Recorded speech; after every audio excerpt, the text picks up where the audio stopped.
Welcome to உமாச்சி kitchen. எல்லோரும் நல்லா இருக்கீங்களா? இன்றைக்கி நம்ம மாம்பழம் அல்வா தாங்க பார்க்க போகிறோம்.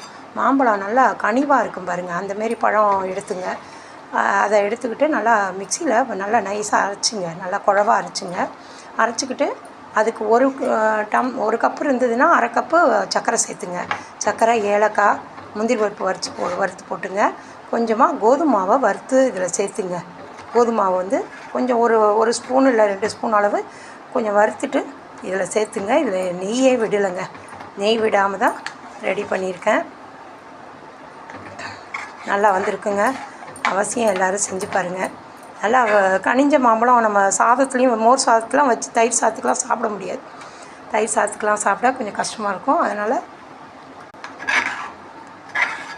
அந்தமாரி மாம்பழம் வந்து கனிவாக இருக்க மாம்பழத்தை எடுத்துங்க. தோலை ரிமூவ் பண்ணிவிட்டு உள்ளே உள்ள சதப்பகுதி ஒன்றையும் எடுத்து நல்லா மிக்சியில் அரைச்சிங்க. தண்ணி ஊற்றாமல் அரைச்சிங்க, தண்ணி எதுவும் ஊற்றக்கூடாதுங்க. அரைச்சிட்டு இதில் சேர்த்துங்க.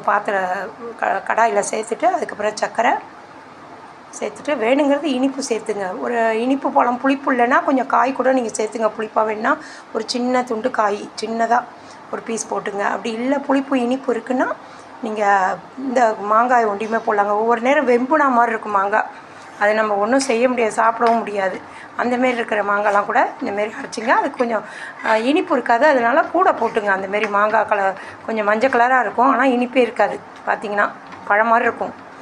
அதை வந்து இந்தமாரி அல்வா பண்ணிக்கலாங்க. நல்லா வந்துருச்சு. கொஞ்சம் கூட நெய் ஊற்றலைங்க, நெய் ஊற்றாமல் தான் பண்ணியிருக்கேன். நீங்கள் சின்ன பசங்களாம் இருக்குது, நெய் தேவைன்னா நீங்கள் நெய் எடுத்துங்க, இதில் கலந்துங்க. நான் நெய் ஊற்றாமல் தான் பண்ணியிருக்கேங்க. சூப்பராக வந்திருக்கு. கொஞ்சமாக சால்ட்டு போட்டுங்க, அவசியம் சால்ட்டு போட்டுங்க.